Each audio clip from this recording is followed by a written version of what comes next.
I'm a sales manager here at Relative, and I'm going to be talking to you about some research we've run across the media and entertainment industry, looking at how to create the perfect content and understanding what motivates different audiences.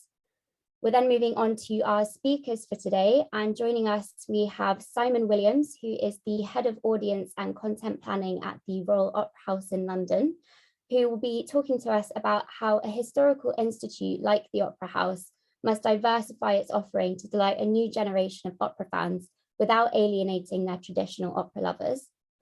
And then we have Angelina Iturrian, who will be explaining the challenges of communicating successfully with the various tribes of gym goers.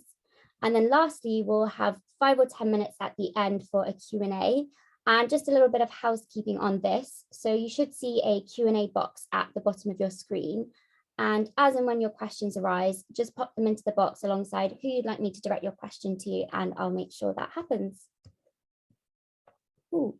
So to kick things off, at Relative Insight, we do one of these spotlight events once every 2 months. And we try to pick something that's relevant to us, but also really relevant to our customers. So why did we pick media and entertainment? Well, it's an industry we work really closely with, and following a bit of a slump during the pandemic, particularly with in-person entertainment, these industries have rebounded really strongly due to the acceleration of power shifts that were already transforming the industry. And it's now set for huge growth, which is mostly fueled by demand for digital content. So it's looking like pandemic consumption patterns are here to stay. But that's not to say that the passion for live experiences won't live on.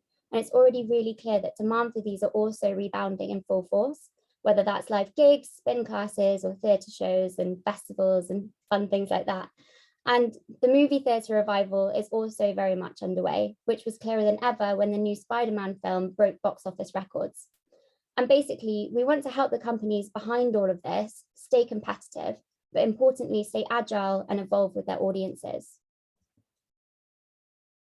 And for those of you who don't know what we do that well, we are a text comparison platform, and we basically help companies understand what makes their audiences unique, how their needs and behaviors change, and how they perceive different brands within a market. And nowadays, it's all too easy to get caught up thinking in terms of engagement numbers and resonance when it comes to our audiences, because creating engaging content has become the North Star of commercial success. But brands, organizations, and influencers need to know who their audiences are if they're to go beyond that and truly entertain and delight them. So we did some research to understand exactly what audiences like, as well as what motivates them to see, attend, or read something in the first place. So this first one is a piece I ran, and as I alluded to at the start, through the pandemic, people gravitated more and more towards online streaming. And there's no denying that Netflix and Amazon are 2 of the largest players in that industry, but it's becoming increasingly competitive, and consumers are using their original content as a factor in their purchase decision. So some stats for you. In 2021, Amazon spent nearly $10 billion on content, and previously spent $250 million just for the rights to the new Lord of the Rings series, which I am very excited for. And that seems like a heck of a lot of money, but Netflix topped that with a $14 billion spend last year, and a hefty portion of that would have been allocated to original content. A good example of what they've done previously is their 2019 film, The Irishman, which was one of their most watched movies ever and cost around $160 million, largely thanks to some anti-aging special effects. They also did House of Cards, which was Netflix's attempt at a completely data-driven approach to content creation, where they looked at patterns of preference from their user base to formulate a show around it, meaning in theory, they'd created the ideal show for their users. But my point is, how do we make these immense investments in original content pay off? And how do we get people to love what they're seeing? So I ran some research and went to some popular entertainment forums to look at thousands of conversations being had about Netflix and Amazon's original programming. And as a means of competitor benchmarking, I compared these conversations against each other to see if I could uncover any audience insights into what makes the best content. And I found a few interesting things. So first of all, I found that Amazon viewers paid a fair amount of attention to the physical appearance of characters, with mentions of the token short ugly guy and speculating about how actors must feel over their casting. So these exaggerated and distinctive physiologies really stirred up a lot of conversation amongst them. Secondly, I noticed that Amazon viewers spoke a lot about their emotional reactions to shows. So they were 2.6 times more likely to discuss their mental actions and processes, with words like bummed, care, and sad coming through. And this 2.6 number is what we call the relative difference. So this tells us that Amazon audiences are 2.6 times more likely to talk about this than the Netflix audience. So it was really clear that Amazon audiences were very aware of their own reactions and sold into the emotional sides of shows like sad cliffhangers, for instance. And programs that did successfully tap into these emotional depths were overwhelmingly evaluated as good. Meanwhile, on the Netflix side of things, in terms of visual aspects, viewers were less concerned with physical appearances, but more so with animation. So particularly when discussing live action fantasy series like The Witcher, viewers surprisingly said that they would rather see it as an animated series and expressed that live action remakes aren't as good as their original animations. So it comes across that they're actually quite impartial to the impressive sort of CGI and scenery of these shows, because through animation, they could focus more on the actual content. And digging below the surface a bit, Netflix audiences were very in tune with the relationships between characters. So they were much more likely to discuss everything from serotonin boosting friendships to sort of teasers of almost relationships. But nostalgia was the really key component for Netflix viewers. So they were 9.6 times more likely to use the word nostalgia to express what they liked about a show. And I feel like the success of the show Stranger Things really epitomizes this with its 80s references and soundtrack and costume design. And they were also more likely to use words like relatable and likable.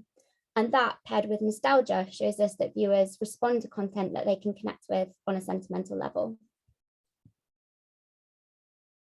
So overall, the audience insights we found from this research highlight how streaming giants don't necessarily need to pour millions of dollars into impressive special effects and technology, but rather they should focus on developing compelling storylines that tap into audiences' emotional intelligence and sentimentality. And onto our next piece, which is all about reactions to the latest installment in the Spider-Man franchise, No Way Home. So I do apologize if there are any Marvel fans in the audience who haven't had a chance to see it yet. I'll let you know when to plug your ears. But for this one, we basically wanted to dig deeper into the reactions of 3 distinct groups who all have different motivations to watch this same film. So these were everyday moviegoers, so people who watch Spider-Man as a social activity, Marvel fanatics, so people who watched it because they love Marvel comics and the franchise as a whole, and cinema enthusiasts. So these are people with a keen interest in film, or what we call self-proclaimed movie critics. And in order to understand the different motivations and reactions of each of these groups, we gathered audience data from Twitter to represent the collective views of the everyday moviegoer, Marvel fan forums for the fanatic, and IMDb reviews for the cinema enthusiasts. And we then compared these 3 massive data sets against each other to find some really interesting insights. So firstly, for the everyday moviegoer, we found that they were much more likely to discuss never having seen another Marvel film. So phrases like never watched and first Marvel movie were coming through, showing us that more people were getting interested in this film than other ones, which signifies some really effective marketing and also a lot of buzz stimulating them to watch it for the first time and find out what all the fuss is about. They were also much more likely to have an emotional response to the film, where they express feelings of happiness, sadness, fear, and shock. So it's clear that the everyday moviegoer is much more invested in the narrative and allows the film to pull at their heartstrings. One really interesting thing that came through was the propensity for the everyday moviegoer to see the film more than once. So they were 10.9 times more likely to say that they're rewatching or seeing the film a second time, which is a huge difference in how they're speaking. And this presents an opportunity to market films like this on social platforms as so good that it needs to be seen twice. And moving on to our Marvel fanatics. So as I said, we went to Marvel forum data for this one. And unsurprisingly, they were far more likely to mention comics when discussing No Way Home. And this was mostly to reference the accuracy of the film in depicting the comic storyline. But it also came through that the film should be taken at face value, because despite some discrepancies between the comic and the film's storyline, they still really enjoyed it, and they acknowledged the challenge of having to adapt a comic to the big screen. And here's the big spoiler alert, so avert your ears if you don't want to know. But Marvel fans were a whopping 35.1 times more likely to comment on the multiple universes at play in this film. And for anyone who doesn't know, in this film, all three Spider-Mans from the different films, like Tobey Maguire, Andrew Garfield, and Tom Holland, come together from their different universes to defeat their villains. So naturally, the fanatics have extensive knowledge about this multiverse from the comics, but this is the first time it's actually been depicted on screen. So this was a huge selling point of the film for them and sparked a load of conversation, because they've been waiting such a long time for this to be played out in a Marvel film. And to go back to my earlier point, I feel like the element of nostalgia was definitely at play here, with bringing back old heroes and villains from people's childhoods in a huge culmination, which is bound to cause some excitement. Also in the forums, they're much more likely to discuss Spider-Man's suit and technology. So this is a key difference that separates the Marvel fanatics from the other groups, because rather than speaking about their emotional reactions or specific moments in the film, Marvel fanatics are way more interested in the geeky details. And then lastly, onto our cinema enthusiasts. So there was a very clear separation of this group from the other ones. And what made them so different was their attention to the art of filmmaking. So they were 25.9 times more likely to comment on the cinematography and special effects of the film. They also closely analysed the actors' performance, their on-screen chemistry, and the skills of the people like directors and producers. So they really dissected the film. And this kind of in-depth analysis reveals a key characteristic about this group, that they very much position themselves as an authority when reviewing No Way Home. And something else that stood out was their use of the phrase fan service. And that's a term I'm sure many of you know to mean giving fans what they want in a narrative. And cinema enthusiasts made sure to point out moments of fan service in the film in order to judge whether or not it was overdone. But whilst Marvel fans might turn a blind eye to these moments and the general public really enjoy them, we can see that cinema enthusiasts are extremely objective in their viewing. So what can we take from this? This analysis showed us that different audience types do have their own unique reactions to films. And through comparison, we can better understand what they are and the reasons behind them. But this type of analysis is really important for filmmakers and marketers in understanding what motivates their various audiences to watch a film, so that they can deliver targeted communications to each segment and appeal to broader audiences. So that's the first part of our agenda done. So moving on to the next section, and I'm delighted to introduce you to Simon, who, as I mentioned, is the head of audience and content planning at the Royal Opera House. So Simon, over to you. Hey Natalie, thanks very much, and hi everyone. It's nice to be here to talk to you today. I think you're going to see, and it's become very clear as I present to you guys, you're going to hear from me and from Angelina. Two organisations are on quite different places in their sort of journey in using text analytics. I say this is kind of representing the Opera House as one of Creative Insights, probably one of your newest clients. I'm going to talk to you a little bit more about the sort of challenges that we're facing and why we're using text analytics. We're looking to text analytics to give us those solutions because we don't know the answers to them yet.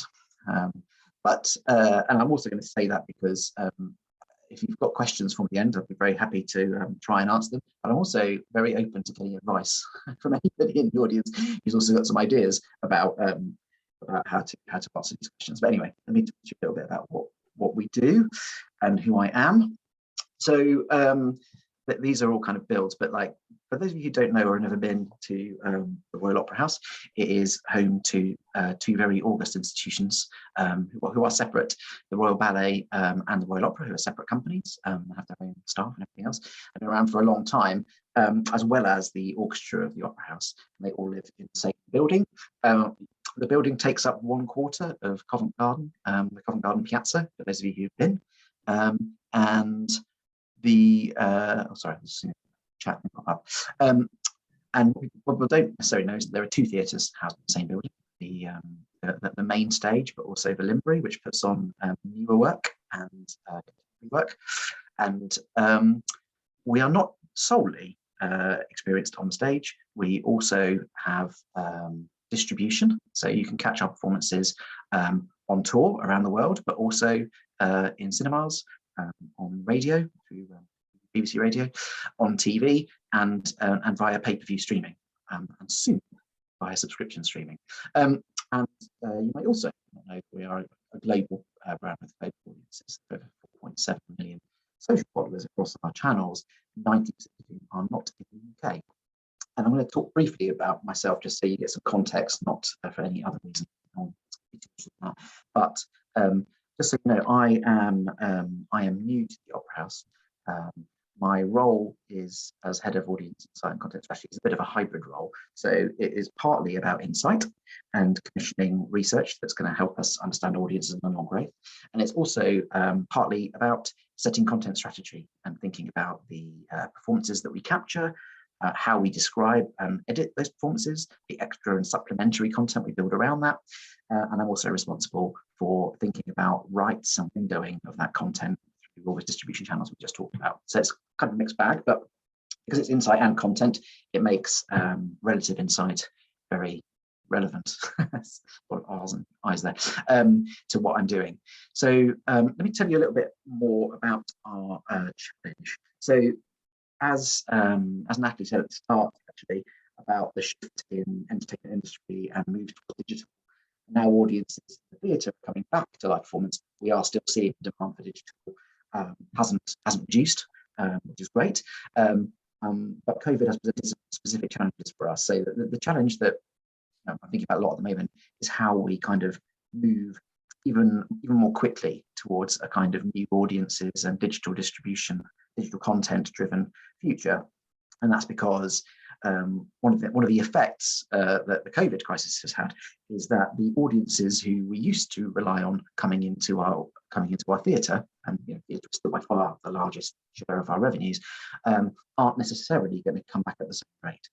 Particularly where we have roughly 10 to 15% of our audience in the house every season is from international travellers, for example, which is not able to come at the moment. But also we're seeing fewer bookings from audiences who aren't commuting into London as much.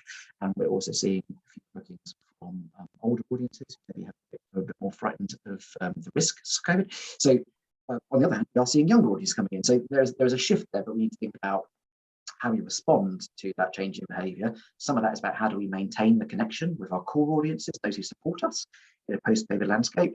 Some of that is about thinking about new audiences and how to serve them better. And across both of those, are there different channels we should be exploiting? Are there different types of offer we could be presenting and selling them?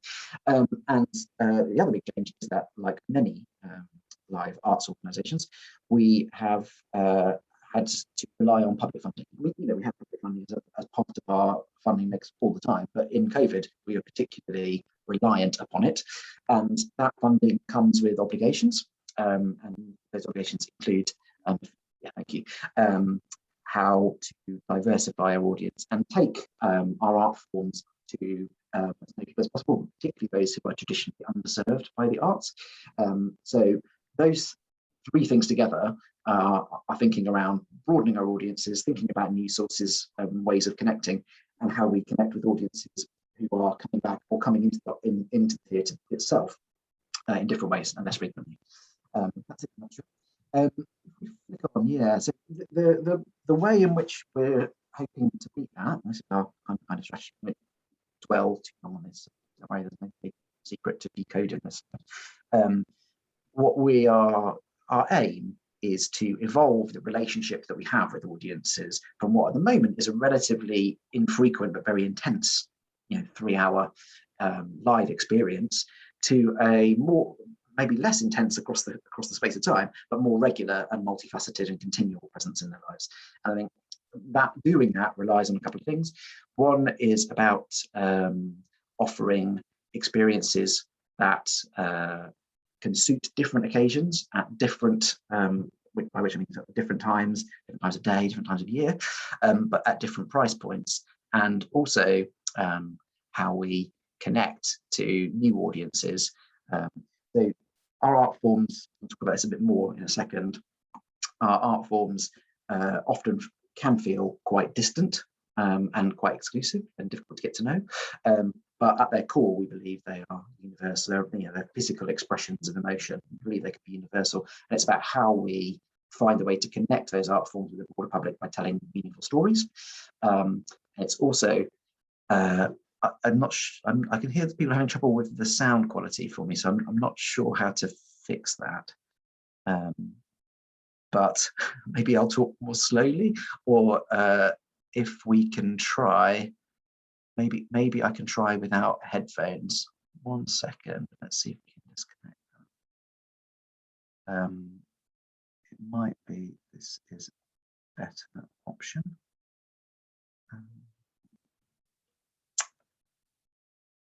So sorry for this. If I take this off, I don't know, let's see if that's better for people. Okay. Apologies if you've missed any of my very exciting and inspiring content up to that point. So as I was saying, you're welcome. As I was trying to say before, this is really about how we change the relationship with our audiences, from infrequent and intense to more present and continual.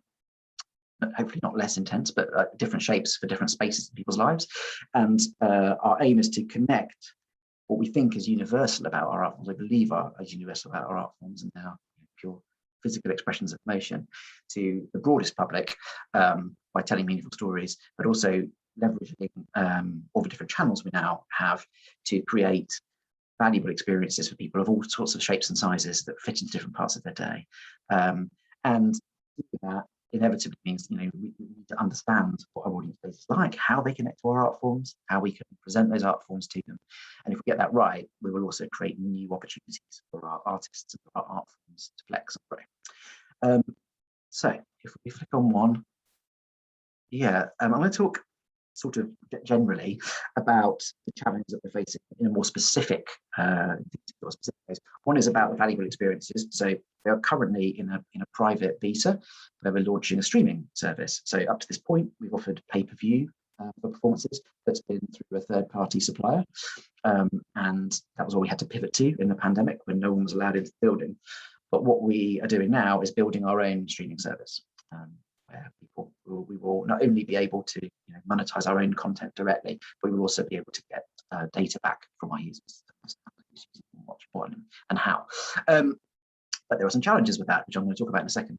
The other thing is around meaningful stories. So we are, as I said, thinking about new audiences and trying to reach new audiences and experimenting with ways of talking about our art forms on social platforms, whether that is trying to bring the stories behind opera titles to life, or whether that is using our talent, like Marcelina there, who's a principal Royal Ballet dancer, to talk about content on moments that maybe reaches a broader audience, like a example. So let me talk a little bit about some of the challenges we're engaging relative insights to help us with. So I won't dwell on this, but I mean, I find this kind of stuff really interesting. My job, I guess, but is thinking about the divides in our audience, because it's a truism that people who are into ballet and opera, or what you might call sort of classical culture, classical music, high culture, tend to be sort of brought into that world at a young age, usually by family rituals. Either you've got family members who already enjoy those things, or who are encouraging people to take lessons, either play an instrument or learning to dance, or who have sort of well-established family traditions. And it doesn't necessarily have to be your own family; it might be a friend's, what have you. But that's quite a common pattern that we see. And those people, believe in understand the value of these art forms from an early age.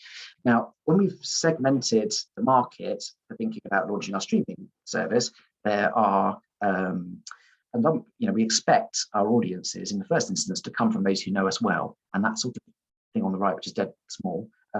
All you need to really see is that there are 4 groups, and the red blobs are who we expect to sign up in the early stages of launch, and the much bigger yellowy blobs are the potential size of their audience. So we expect to quite quickly sign up a lot of our existing user base, but all the future growth is going to come from people who have very little connection with us currently, who are younger, who, and particularly their audience top right, who are more naturally streamers than theatre goers. So, they are interested and curious, they're open-minded about our art forms, but they're not familiar with them. And I think specifically for this, this group, they're not necessarily steeped in what is quite heavily coded experiences in terms of what people expect from performances, in the language that we use to talk about opera and ballet, which may be Italian or French for one thing. And those codes are quite guarded and reinforced by a lot of our audiences when you're in a live experience as well. So how we think about or how we tackle that divide, particularly when you're launching a product that's going to work for everybody, is a thing that we're really interested in understanding as a problem and finding creative solutions to. So I'll talk about some of those questions now. And yeah, I think where we feel very comfortable as an organization is in the language of aesthetics and expertise, the language of the stage, the language of luxury, very much a sort of luxury brand, but also our heritage and our exclusivity. Where we are less knowledgeable, and I think we need to learn and listen, is how to talk about our art forms in the language of experience, of engaging curiosity, in a world of streaming, making things accessible. I put utility in as a sense of like where this fits into my life. Now, certainly in opera, like three-hour long performances, how we talk about relevance and how we talk about subscription and purchase in a different sort of way. So I also mentioned there ballet versus opera, which I'll come on to in a second, but we think that is we need to learn how to speak in those in these other ways. And if I flick on to the next slide, here are some of the questions that we're sort of putting to Relative Insight and to ourselves, to editorial teams who create the content on our site. Are there types of language actually that we think are sort of triggers or that tend to reinforce the divide between our two different types of audience? Make me feel like it's either not for me, on either side it's not for me, and even within that, are there particular moments in which in a journey that using the wrong kind of language actually has more impact, more negative impact for us? On the flip side of that, are there approaches to description that actually capture an emotion or an idea that actually resonates well with both groups, which would be great. We want to focus on. And as mentioned opera versus ballet before, there is a group of audiences that consumes both. I'm one of those, but generally speaking, people tend to prefer one or the other. And we're really interested in how we talk about the art forms, the opposite art form to fans of the former, and find ways to pique their interest, talk about the emotion and appreciation of those art forms. There's another couple of questions on the next slide, which are got an example of one of our emails to new users, which is, I guess, again, thinking about a lexicon, like a set of language and an approach to using language, whether it leads on metaphor or something else, that can entice and excite users with the promise of what's unique about these art forms, but also that engages curiosity. We've got lots of content about how things are made, about how directors direct, about how performers learn and practice. And as I said before, for those who maybe aren't as familiar with the art forms, how we talk about the time and space that we wanted to take up in their lives and how to make time for it. I think we don't yet know, as this is a new channel for us and a new audience for us, how to do that. So we've got some guesses, but I mean, this is, I realise I put these images in far too small for you to see. There's some examples of the kind of language we use, and we tend to rely on words like kind of spellbinding, classic, and things like that. Maybe we interested to see where we can go with that in terms of the nuance for language that we use. And all I've done so far, I realise, is give you questions and share the questions that we're thinking about. I think the next slide will just show you what we're working on right now. So I haven't got any answers to give you, I'm afraid. I hope to soon. But we're working with Relative Insight because, as I said, we're committed to broadening access to our art forms, and we know that codes are a barrier. And not all codes, but certainly a lot of codes live in language. We need to understand that. We're also launching new services that we need to help, the services themselves need to help users find something they're going to enjoy, even if they don't necessarily know what that is. A language is the thing that's going to help people gravitate to the things that sound right for them. So we need to understand that.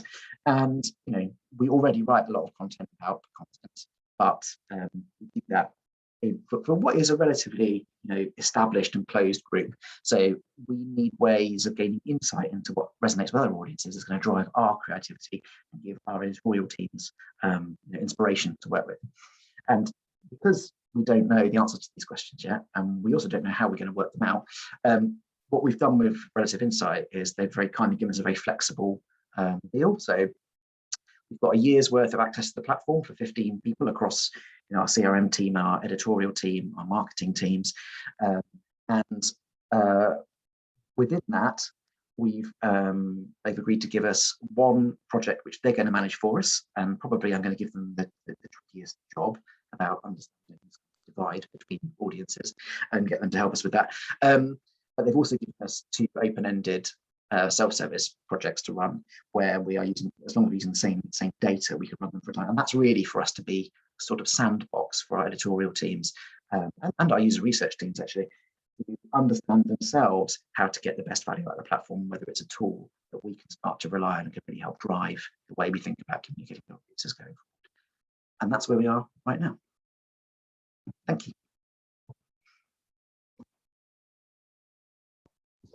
Sorry, just needed to unmute myself just there. Thank you, Simon. That was really interesting. So I've got a couple of questions for you myself. So firstly, what do you think will be the most useful application of Relative's tool for the Opera House? I mean, that's a good question. I don't know. I mean, for me, I'm most interested in thinking about language and codes and what language is exclusive and forms a barrier versus that's welcoming, because I'm really interested in language generally, and I think it's a fascinating topic how it relates to thought and stuff. But I suspect that we might find, the power of the platform is its ability to do this kind of brute force comparison, as you were showing with the Spider-Man type examples. So it may well be that something like, so at the moment we're just doing loads of user testing with the streaming platform. It might be that actually going through user testing verbatims and finding out what's really, really resonant and what's really different might end up being the kind of use case that's much more utility driven, but is rather than kind of intellectually driven. It might be much more useful, but I think we'll find out. Yeah, definitely. That's really interesting. And then secondly, this is a big one. I always get asked this. So how will you know whether the investment in Relative was worth it? That's question 2. I mean, I think the simple answer to that is whether the teams who are, it probably won't be me, it will be the teams who are writing editorial, who are writing programs. We still sell programs in the Opera House, or the teams who are putting out our CRM, or as I say, who are feeding user research back into the design teams. I think it will be how useful they find it and how much they come to rely on it over the course of the next 12 months will probably tell us how valuable it is. Fair enough. Interesting. And also don't forget, guys, so there will be an opportunity for plenty of audience questions at the end, but just make sure you're adding them into the Q&A box at the bottom. But now let me introduce you to Angelina from Self Esteem Brands. So Angelina is their Senior Director of Consumer Insights and Analytics. And yeah, I'm really excited to hear what you've got to talk about as well, Angelina. So take it away. It would help if I unmute myself, I suppose. Thank you so much. That's brilliant. So Self Esteem Brands, a very complicated company. We actually have several different brands that fall underneath the corporate. And so it's incredibly important for us to understand how we understand the different audiences across each of these brands, because they are very unique. While there's a lot of things that are certainly similar, there's nuances that are just so incredibly important to the brand themselves. And so it's very important for us to understand that. And legitimately, I'm a very lucky girl. I get to work for a brand that the purpose truly is we're trying to raise the self-esteem of the world. And so we need to truly understand what matters to our audience, what matters to our consumers, so that we can best reach them where they, where they need to be. So I'm going to talk specifically today about how Relative Insights has helped us with our 3 fitness brands. And the next slide, we currently have 3 brands, which it might seem like, oh, they're all fitness brands, so they're very similar, and you would come at them the same way. They have the same audience, but they're in fact quite unique and differentiated from each other, even though they're all fitness brands. So what do they have in common? They are all fitness brands. They are very much a captivated audience. So these are individuals who have chosen truly to be part of a community, very different from your normal transactional type of relationship, I think. Our one similarity to the Opera House, hey, we have the bar method, which is very similar to ballet. It uses ballet techniques in the fitness. Anytime Fitness, right? There's the lead. Anytime Fitness is actually the largest fitness brand in the world. So we are located on all 7 continents. And yes, we do have an Anytime Fitness in Antarctica. Very exciting. And for that brand, it really is, it's a gym, and it's about being accessible for all types of individuals who want to work out. And then we have Basecamp, which is also a studio brand, much like the bar method. But in this situation, it uses scientific techniques to make for a very high impact and efficient workout. So you do some spinning, but you also do some strength training. So as you can imagine, even though these are all technically the same end, right, fitness and exercise, they have very different audiences. And so it's incredibly important for us to understand that. So how do we go about addressing ways in which we can differentiate not only between our own brands, but also the competition? And at the end of the day, the way we chose to go about it is through understanding what really matters most to our audience. So what do they care about?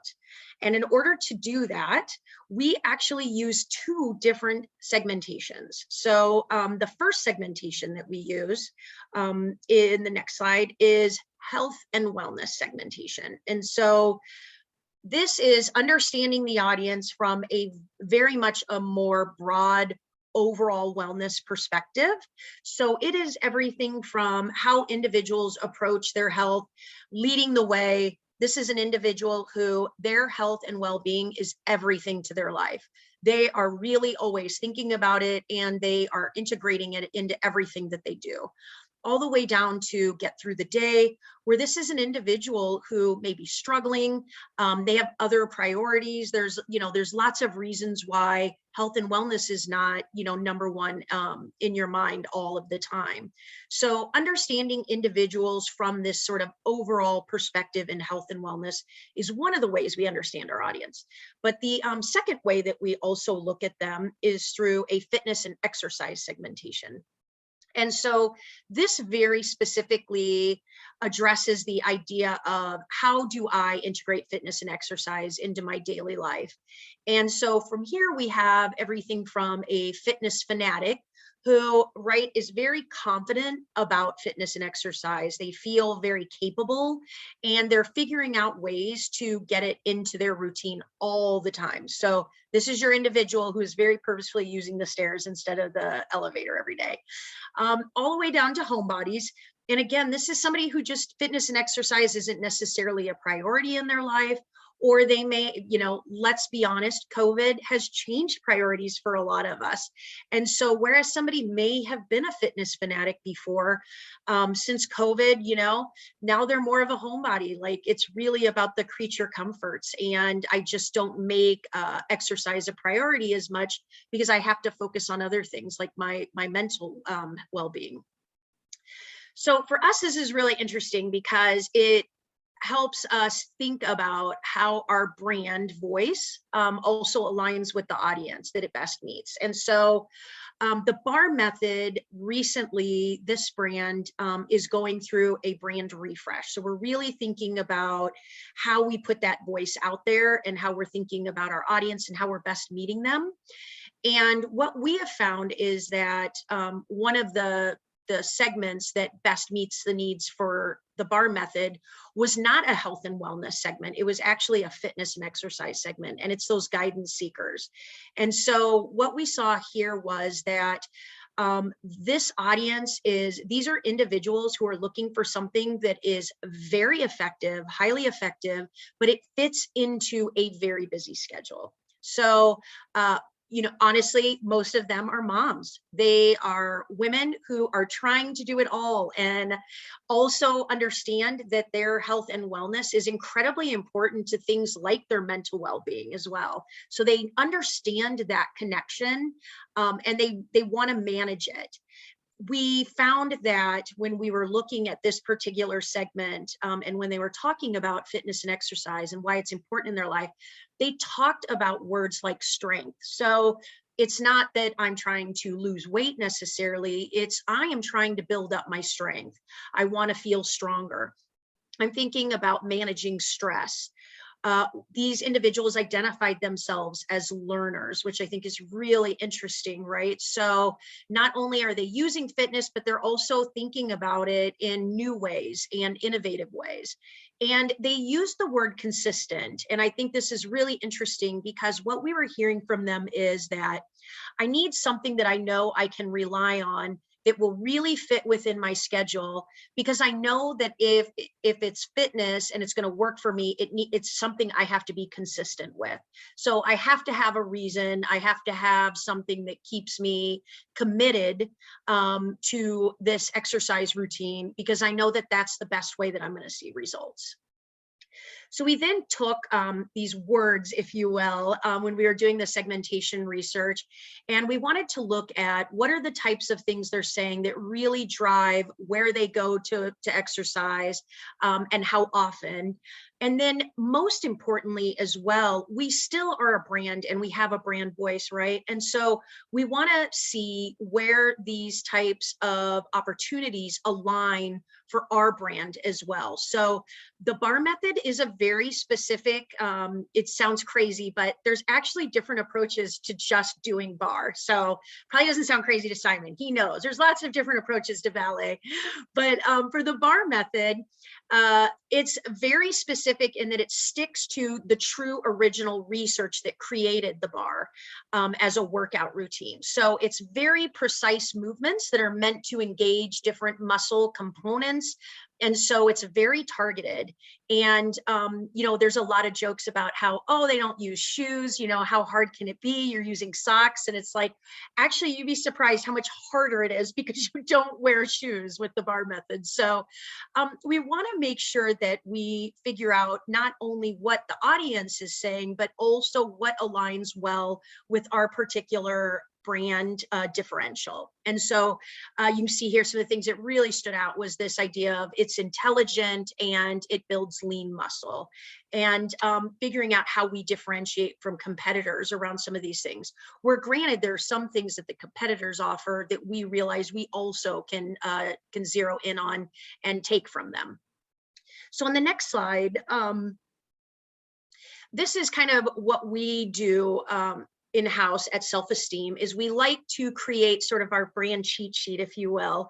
And it's really about understanding our brand personality at a high level. So everything from what is the brand benefit to what is our brand purpose. And forgive the boxes. It is a very competitive business. So there's certain things I can share, and I apologize, I know. But what is interesting is that when we define our brand personality, we really focus on these words because these words matter, and they help us focus a lot of the work that we do. So you see here for the BAR method, the words that really resonate for our brand personality and meet our audience where they're at is elevated, intelligent, welcoming, determined, and confident. And so what does this mean? So on the next slide, when we start thinking about what our brand looks like and what our brand sounds like, we're like, how do these words all come together in, one particular brand beacon? And so for the bar method, it was this idea of powerful. I am going to the bar method because I want to be powerful. I want to do it in an intelligent way, in an elevated way. I want to feel confident, but I still want it to be welcoming. And so some of the fun of utilizing words in this way is that you can actually bring them into the creative process. And so our amazing creative team, when they were looking at photography for brand messaging, they were very specifically looking at, okay, how do we convey confident? How do we convey intelligent? And how do we do that in a powerful way? And so that's really what I mean when I say, hey, words matter to us. Like, we really think about these words because we know that they connect with our audience in a meaningful way. Our other brand that is, and so because we're going through the brand refresh right now, no, it's okay, yeah. Because we're going through the brand refresh right now, what Relative Insight has allowed us to do is take an evaluation of where we are currently in our social media and on our website. And we want to make sure, right, it's like an audit, if you will. Are we using the words that we want to represent as a brand? And so this is just kind of a fun one. When we were looking at our website for the bar method, one of the things that really stood out to us is that we were using the word modifications a lot more than our competitors. And we had to kind of reflect on this a bit. Oh, yeah, Relative Insights, we're reflecting. We really had to reflect on this and say, like, modifications, is that, like, that's the exact opposite of powerful, right? So what is another way that we can convey this idea of, granted, some people do, they're going to need some modifications, but how do we pivot this so it's more about, creating the right powerful lean muscles to offset any, injuries you may have. And also, what we're hearing from our audience is they're not interested in a workout that's highly accessible. So we have to get away from this idea of, oh, it's good for everybody and anybody can do it. And because that's not actually what our audience wants, right? Our target audience wants to hear that this is not for people the first time they're working out. This is an elevated way, an intelligent way of working out. So interestingly, our other brand on the next slide is the Basecamp. What we found, again, a studio brand that it very much was targeting a specific fitness and exercise segment. And so again, right now with Basecamp, it's a very small brand. We're just launching. So it's still kind of in the baby stages and how we use this information. But we're, again, already, starting to think about what is the difference in the words that matter to that particular segment. And so what we find is they're, much more of an appeal to those fitness fanatics. So people who are trying to figure out how to do fitness all the time. These are individuals who will do the bar method and do Basecamp and also have a membership at Anytime Fitness.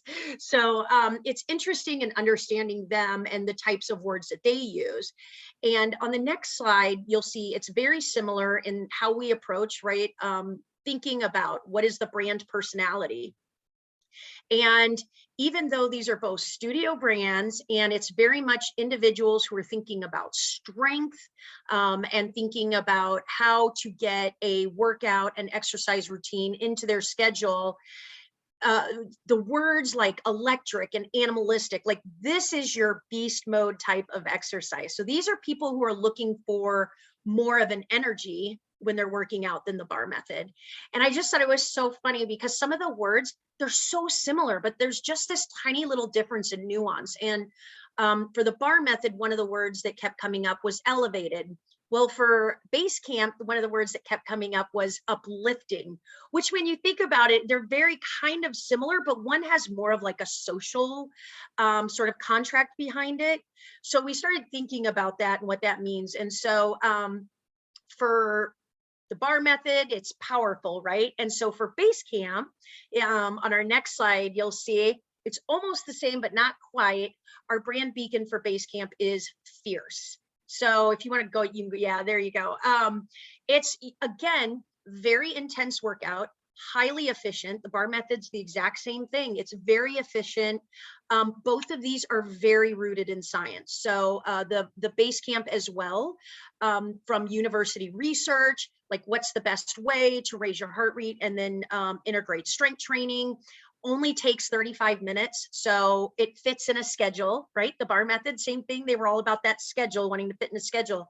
But here there was more around this idea of, right, that animalistic beast mode, and also more around the social aspect of it. So that interaction. And so you go from powerful to fierce, which could be very similar, I think. Like if you look them up in a thesaurus, you might find them.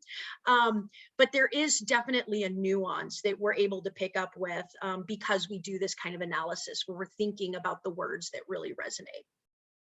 So finally, our last brand is quite different. As I mentioned, Anytime Fitness is what we find is for individuals who are gym goers to something like an Anytime Fitness, you hear them talk a lot more about accessibility. And they're talking a lot more about their overall health and wellness. And so for Anytime Fitness, our segmentation focused more on two segments that are from the health and wellness perspective. The first one is I need a plan.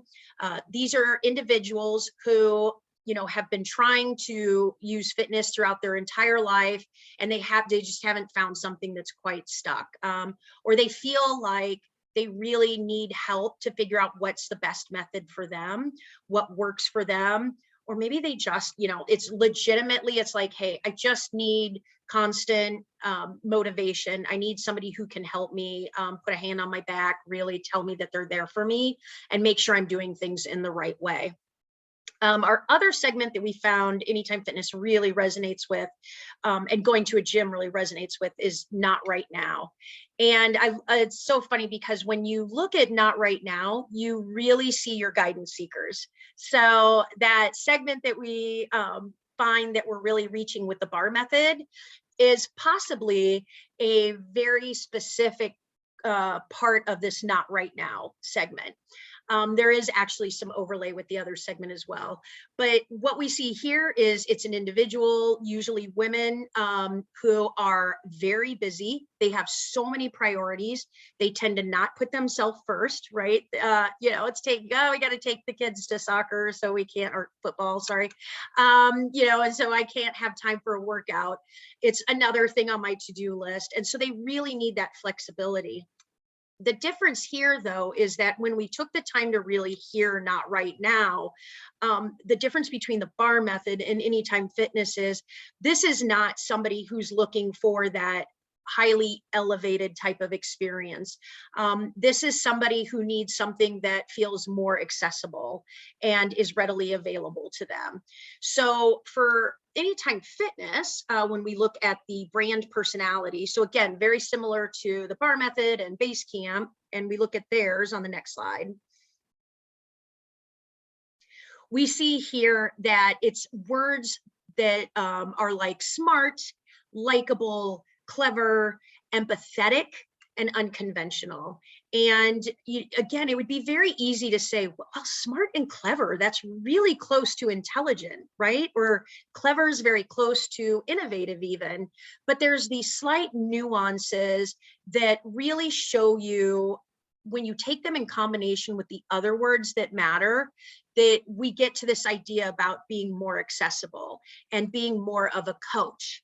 And so for the Anytime Fitness brand, this is where we found our real differentiator, is that we have this opportunity to reach individuals who need this empathetic training. So somebody who's truly a coach, who truly understands where they're coming from and can help deliver it to them in a meaningful way. So on the next slide, we do brand trackers, and it's very much about trying to understand what are the words that come to mind when you think of Anytime Fitness. And the feedback we would get is it's 24/7, it's very convenient. we wanted to get to that. What does it mean to be, belonging and coaching and trainers? We want to lift this up. So what we're able to do with Relative Insight is, on the next slide, you can see we can actually track our social media, we can track our website, and make sure that we're constantly reinforcing these ideas of personal trainers and those success stories. So what is meaningful to the audience? Telling them that they're sharing with them those success stories is incredibly powerful. And finally, we're able to use these words in brand trackers. So we also have a vendor partner where we take the time to make sure every quarter, where do we see these words resonating for our brand, and how do they resonate across all of our segments?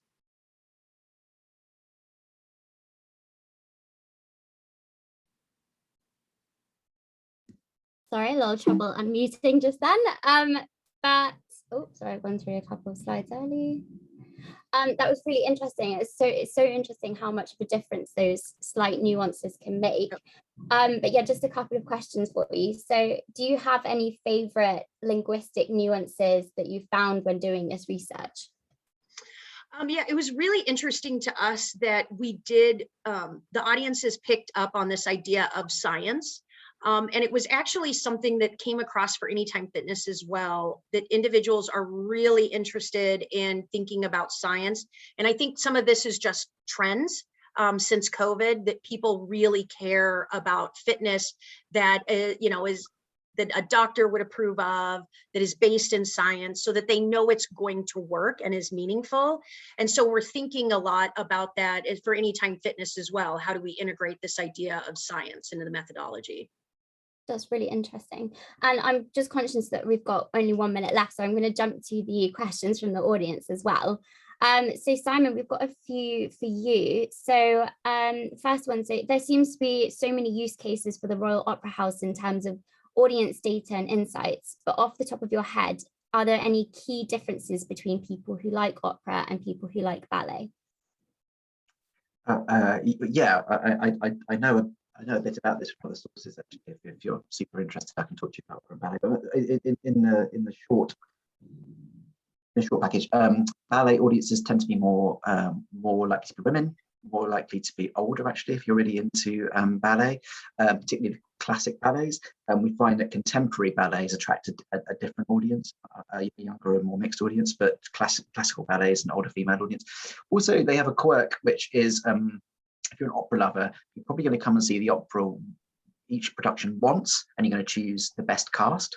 If you're a ballet fan, you're probably going to come and see the same production. If you're a super fan, probably going to come and see the same production maybe 1 or 2 times, maybe even 3 times, and you're going to look for seeing a different principal in the lead role each time.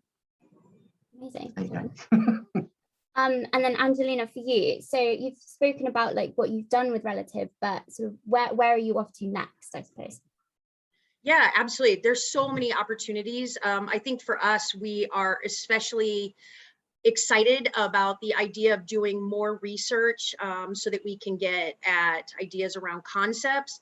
What we're seeing is another big trend, right? Digital content, needing to make things very accessible for individuals who sometimes need to work out from home. So I think that there's a lot of value from Relative Insight in thinking about search terms that individuals might use when they're looking for digital content, and how we can better position some of it around that. Amazing. Okay. And then secondly, what effect have you seen taking a segment specific language and conveying this in the brand beacon has on engagement with the brand? Yeah, it's definitely the biggest value from focusing on your segments is that it's very obvious they feel heard.